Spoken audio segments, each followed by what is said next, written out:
Unlock the secrets of success in your life with Dr. Jermone Glenn. As your personal leadership coach, he'll propel you beyond limits, guiding you to pursue greatness. Gain access to the kingdom keys and insights to ignite wisdom in your life each week on Wisdom Wednesday. Good morning, everybody. Good day, good afternoon, good evening, wherever you're logging in from, whenever you're coming in. I just say to you, hello. Wisdom Wednesday would not let me go this week. I tried to just keep pushing, keep moving Wednesday. As you know, I celebrated my wife's birthday. It is her birthday week, Mother's Day weekend. I tried to keep pushing and going, but this word is for someone. You guys that watch Wisdom Wednesday was pulling on, putting a demand on, looking for me even, like what is happening?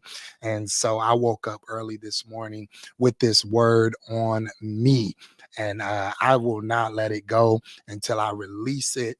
And you can watch it live. You can watch it later. You at the gym, you on your way to work. It's whenever it is. I want this word to be for you. We're going to tap into the mind of God, tap into the wisdom of God. Let me know where you at, whether you're watching live or later, where you're coming in from. Say hello to me. Say what's up to me. We are pulling on the wisdom of God. We know wisdom is the principal thing. Therefore, in all our getting, we get wisdom. We get wisdom. Proverbs 4, 6, and 7 says, don't forsake wisdom, and she will protect you. Love her. She will watch over you. Wisdom is supreme. Therefore, get wisdom that it costs all you have. Get understanding. Get understanding. Can everybody just type, give us wisdom? We're going to put a demand on the wisdom, the spirit of God this day. Give us wisdom. So I always try to follow up with a little bit of the message from Sunday as we have been dealing with this new series. Allow me to reintroduce myself. And to open up the series, we began with Jacob, with the life of Jacob, reintroduces himself as from Jacob to Israel, And so we see this metamorphosis of sort, this almost a resurgence, this rebirth as God brings something new out of something old. Can you just declare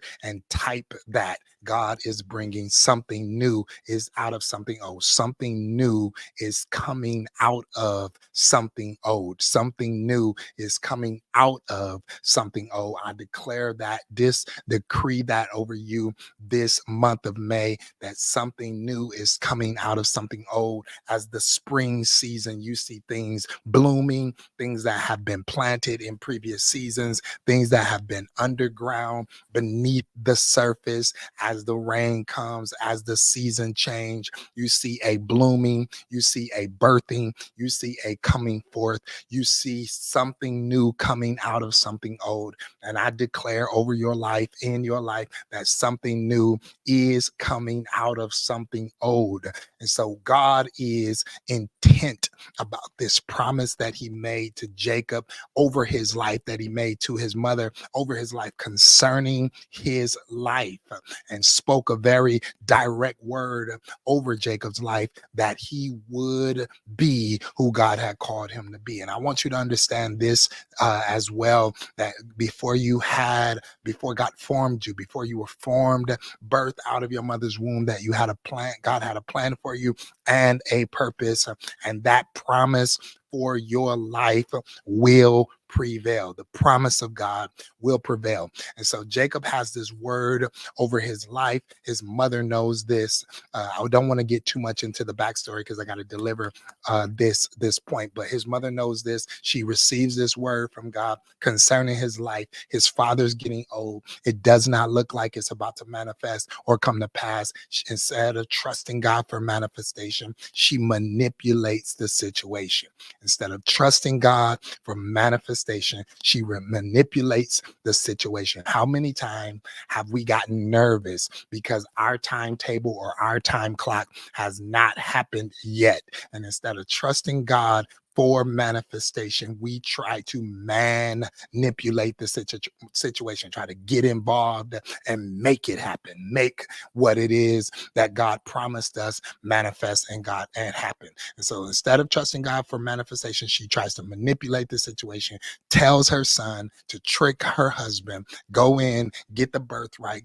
Go in and get the blessing. Had already manipulated the birthright from his brother Esau, and now Jacob is on the run. He's on the run from his behavior. He's on the run and at odds with his brother. He's on the run because he did not trust the timing or the plan of God. And now, out of going on the run and going to his uncle's house and being a victim of his own behavior, and then also now he has acquired Leah and Rachel. Again, I don't have time to get into the backstory, but then God gets him alone. This is where we're going to be today. All right. So God gets him alone, creates a situation for solitude so he could speak to him, so he could see him, so he could deal with him, so he could remind him of the greatness that's inside of him, so that he could separate him from his sin or his behavior or his actions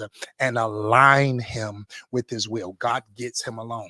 And so Genesis 32 and 24, type that so you can read it. Genesis 32 and 24.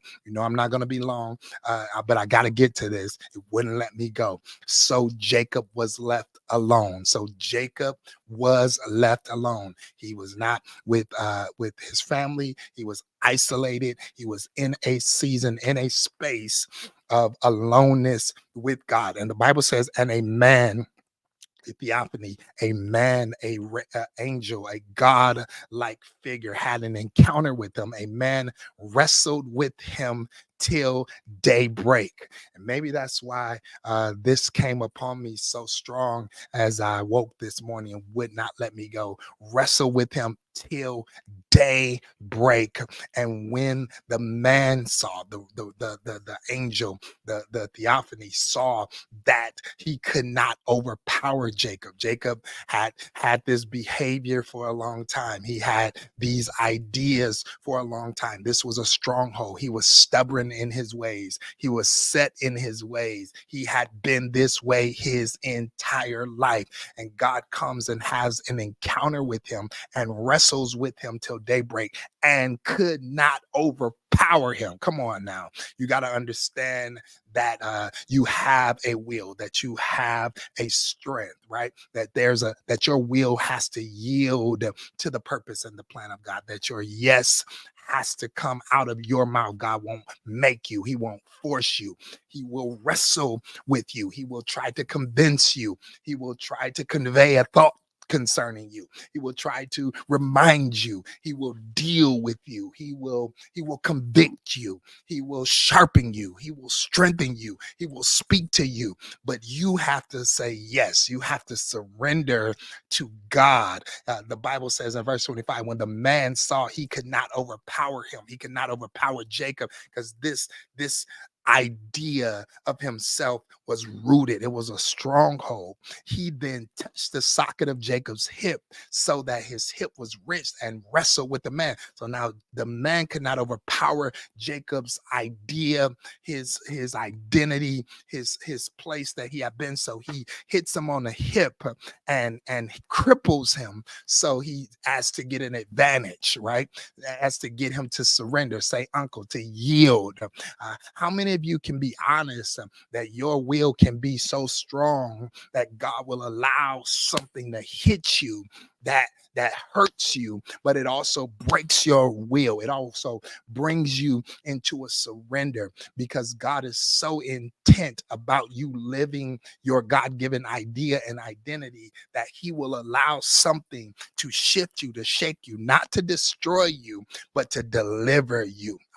Don't you love a God that is more in love with his promise concerning your life, his plan concerning your life, then allowing you to continue down a path that is not in alignment or conducive with what he wants and desires for your life. He hits him and he takes out his hip, and his hip was wrenched as he wrestled with the man. Verse 26 says this, and then we got to go, right? Then the man said, let me go.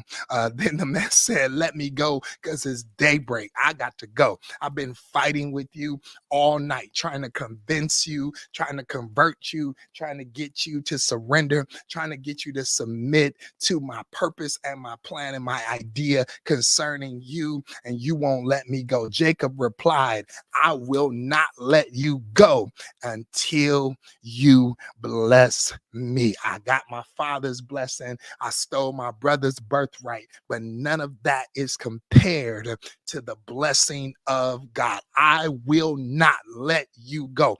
I will not release you until you bless me. Somebody say it and type it in the chat. I will not let you go until you bless me. Until you bless me and bless me indeed. And this blessing that he's asking for is not a material blessing. Remember, he's wealthy. He's already got a family. He's already got the birthright from his brother. He already got the blessing from his father. This is not a man-made blessing. This is a God encounter blessing. This is a blessing to empower, to prosper. The blessing is an empowerment to prosper.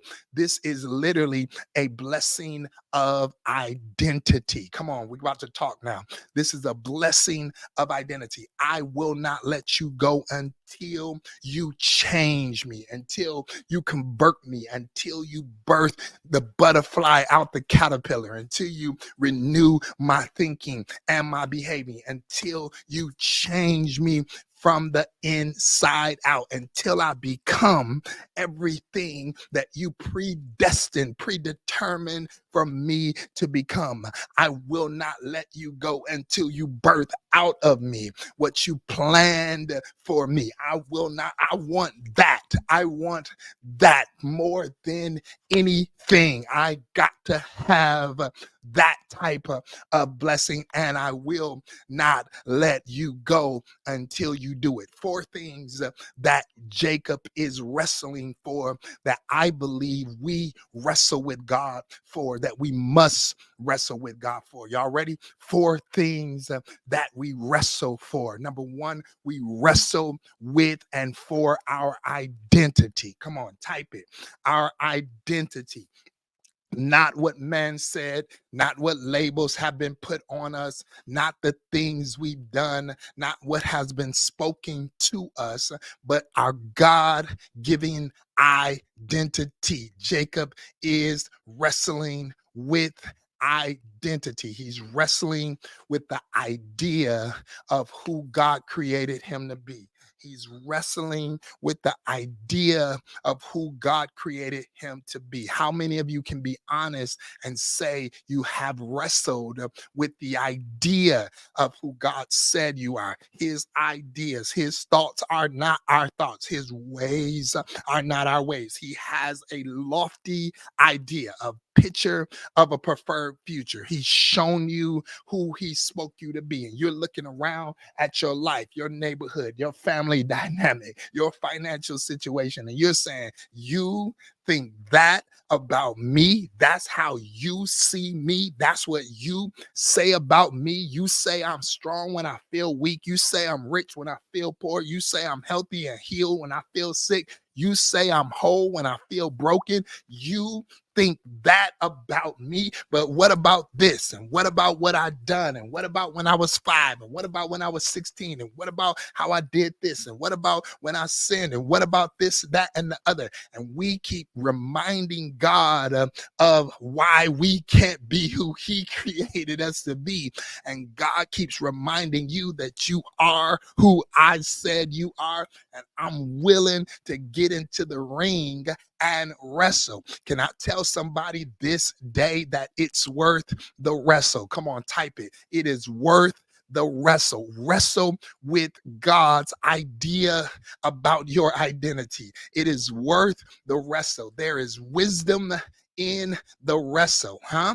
God's vision and version of you is greater than what you have experienced or seen. God's vision and version of you is greater than what they have said. God's vision and version of you is greater than what you have experienced. Don't let go. Don't let go of that idea. But I'm old. I thought I'd be married by now. Don't let go of that idea. But I just filed bankruptcy. Don't let go of that idea. But I just got diagnosed. Don't let go of that idea. God's vision and version of you is greater than your circumstance. Wrestle, wrestle, wrestle, wrestle. He is wrestling with the idea of his identity. He could not wrap his mind around this idea that there is another me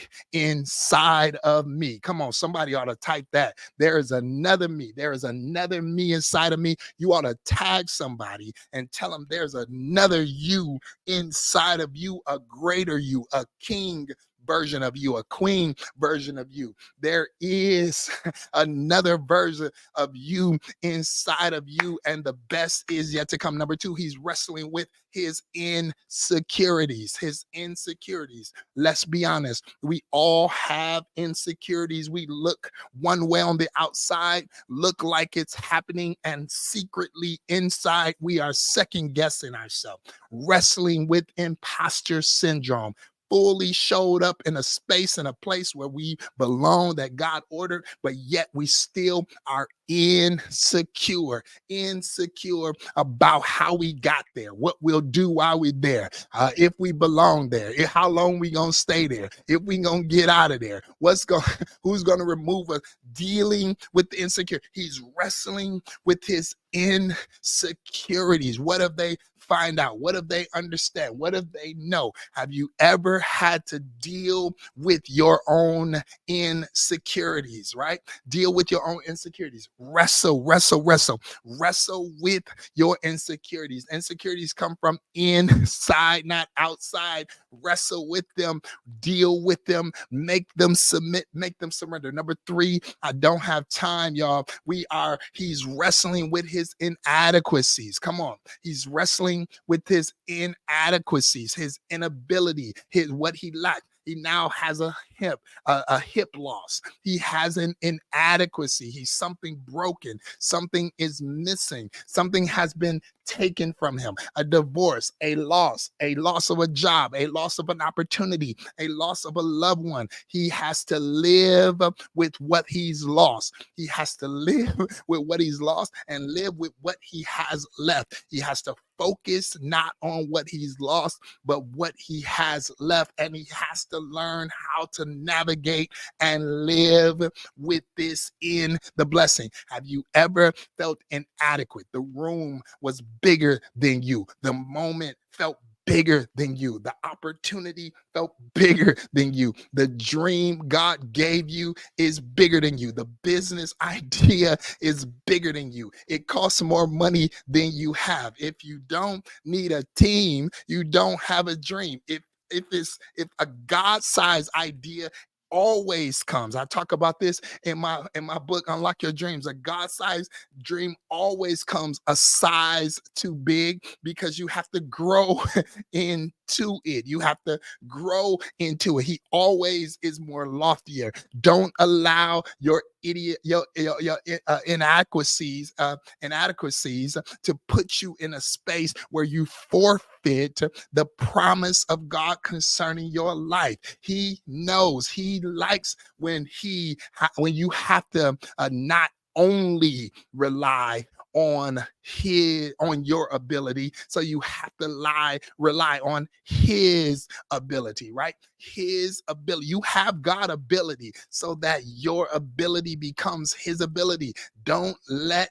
your inadequacies. Don't let them disqualify you from the promise of God. So, number one, he's wrestling mainly with his identity. He's dealing with insecurities, he's dealing with inadequacies, and he's dealing with inferiority. He's got an inferiority complex because even though God made him the head and not the tail, he's the second. He's been the heel grabber, the supplanter. He's been the behind. He's been the one that's always been trying to chase it and make it happen. He's got this inferiority complex. I break the spirit of inferiority. You are a king's kid. You are a kingdom citizen, a child of the Most High God. There is no need for you to have an inferiority complex. I break that off of your life. You may be the baby. You may be the baby in your family. You may be what they call the black sheep or the underdog. I break the inferiority. Wrestle with that spirit of inferiority so you do not self-sabotage your new situation, so you do not self-sabotage the thing that God is bringing you into. I break that language off of your life. My God, I break that language. I break that stipulation. I break that stigma. I break that off of your life. You are who God says you are. You will have what he says you can have. You will do what he says you will do. Wrestle.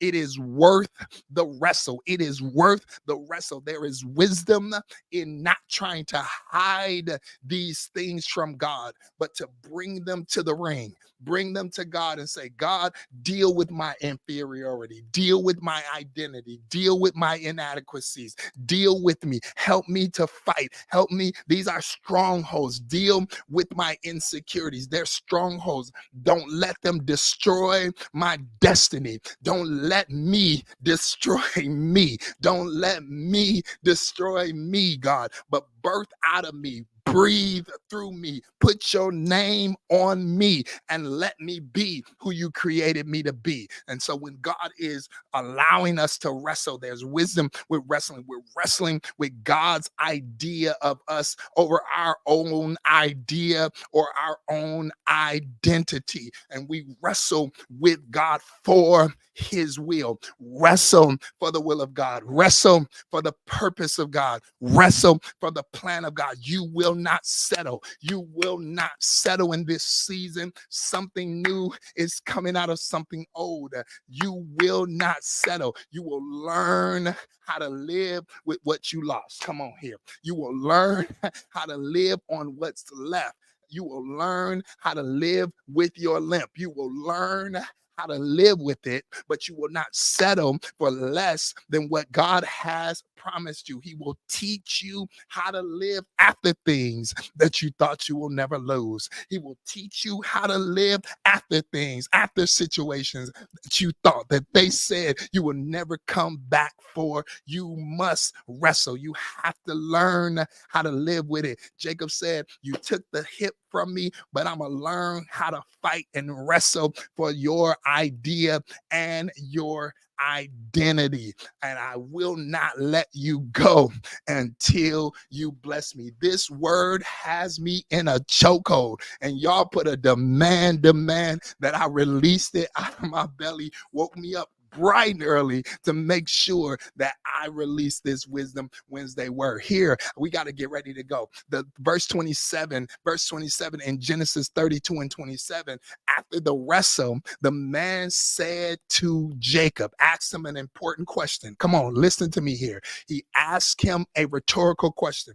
In this season, I believe God is asking you a rhetorical question. What I mean, he knows all things. He knows the answer. If he asks you a question, it's not because he doesn't know the answer. It's because he wants to know if you know the answer, if you believe the report of the Lord, when God asks you a question, answer with his word. Come on here. When God asks you a question, answer with what he said. When God asks you a question, answer with the promise of God that has been prevailed over your life. he said to him, he asked him, what is your name? Jacob answered. Jacob, he answered. Jacob, he answered. Remember the last time he was asked his name by his father, he said he was Esau. He lied. He was ashamed. He was wrestling with his identity. He was dealing with his inferiority. He was dealing with his insecurity. He was dealing with his inadequacy. But after he wrestled with God for purpose, wrestled with God for the plan of God, wrestled with God for the Pesha, wrestle with God for the promise of God, wrestle with God for the plan of God, he came into a place where he understood his identity, his insecurity, his inferiority, his inadequacy. No longer was he dealing with imposter syndrome. He could answer honestly and wholeheartedly, I am Jacob. That's what my mama named me. Hey, I'm not perfect, but this is who I am. And God, if this is what you say about me and you still want me, you know everything about me and you still want me, you know everything about me and you still want me, you love me in spite of me, because of me, you still want to know who I am Jacob. No more lies. The last time I asked, I would lie. I lied, but I am Jacob. This is my confession. I'm telling you, in this season, when God asks you a question, there is power in your confession. God's going to ask you a rhetorical question. When he does, here, watch this, type it down, rename the situation. Come on. When he asks you a rhetorical question, rename the situation. Call those things that be not as though they were. Answer by faith. Answer by wisdom. Rename the situation. Come on. When God asks you a rhetorical question, rename the moment. When you look back on that part of your life, don't let that be your worst time in your life. No, let that be your growth time. Let that be your lesson time. Let that be your life when your life really thrives. Let that be the time when you shed your old skin. Come on, rename the situation, because your new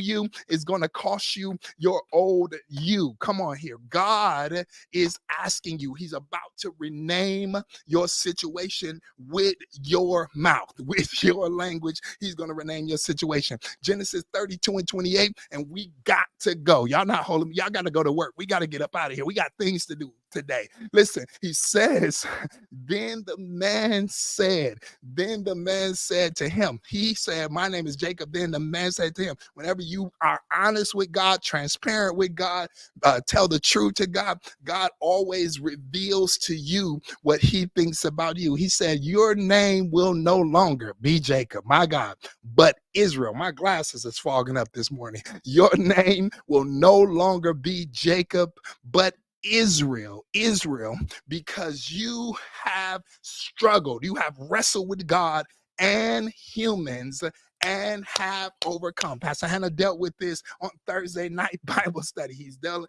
with this on Thursday night Bible study. You have overcome God and humans. You've been through too much to give up now. You've overcome. You're the head and not the tail. You're victorious. And then God said, you're no longer Jacob. You are Israel.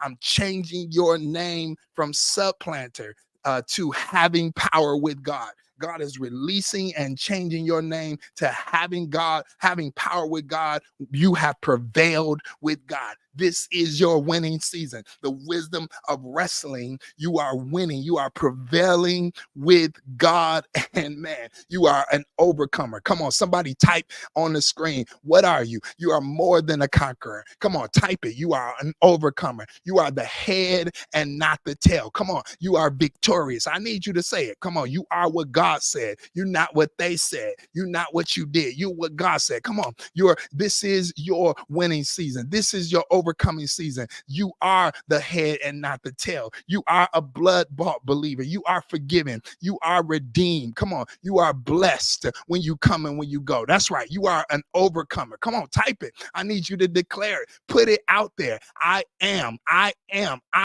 You have prevailed with God. You have prevailed with God. You are more than a conqueror. Come on, you are the redeemed of the Lord. You are come on, you say what you You wrestle with the idea of God's identity. You speak it, you declare it, you decree it, you live it, you live it. You let the words of your heart and the meditation of your mouth be acceptable. You are the righteousness of God. You are a king's kid. You are a kingdom citizen. We got to get out of here. You are favored. You are free. You are delivered. You are who God says you are over what you did. The wisdom of wrestling with God. If any man be in Christ, he is a new creation. Old things have passed away. All things have become new. You are no longer Jacob. You are Israel because you have wrestled with God and humans and you have prevailed. He wrestled with his identity. He wrestled with his insecurities. He wrestled with his inadequacies. He wrestled with his inferiority and he prevailed with God. God himself put his name on it. Man, I release this word over you, whether you're watching live or watching later. I declare and decree this word is live and active in your life. I speak it to you. I hope that did y'all learn something today? Did y'all receive something from the word of the Lord today? Did you hear something? Come on. I give you an opportunity to put a seed in the ground, sow into this word, sow where you grow, put a seed into the ground. However it impacts you, something new is coming out of something old. Release your seed, release your word in the atmosphere. Sow a seed, $10, $20, $30, $50. I don't know how, to what level it blessed you, but I know that you guys would not let me go until I released this word. So I woke up to tell you that wrestling with God, there is wisdom in the wrestle. So where you grow, get into the thing that God wants to do in and through your life. I believe God's best about you. I believe God's hand is on your life. He put his name on you. I thank you for every seed that you sow, where you grow, sow where you grow. And I thank you for the opportunity to pour and to serve you in this matter. It's good ground. It's coming back. Good measure, pressed down, shaken together, and running over. Whether you're watching live or later, there is wisdom in wrestling with the word of the Lord. There is wisdom in wrestling in the word of the Lord. I said, go back and watch it again. I know I tried to get a lot in a little time. The four things, JD, was identity, insecurity, inadequacies, and inferiority is worth the wrestle. That's right. I love that. Thank you, Angela, for your seed, the prevailing seed. She said, this is my prevailing seed. I love that right there. She sowed the prevailing seed. This is your prevailing seed. You have overcome. You have wrestled with God and humans and have overcome. I decree and declare that and receive that seed. Thank you for your gifts and your seed. You guys have an incredible day. Watch this again, whether you're watching it live or watching it later. Continue to walk in your God-given identity and your God-given idea. Thank you so much for your gifts and your seeds as your soul. May God give it back to you 100-fold. Good message, good measure, pressed down, shaking together. Man, this word had me in a chokehold. I feel like I obey God now because I've been carrying that all week for you and I almost let it go. It ain't Wednesday, but it's Wednesday whenever you watch it. All right. It's Wisdom Wednesday. He put his name on you. Have an incredible week. Blessings on you and blessings to your life. Thank you for your seed and thank you for your prayers and thank you for your love. You have prevailed with God and humans and have overcome. Peace.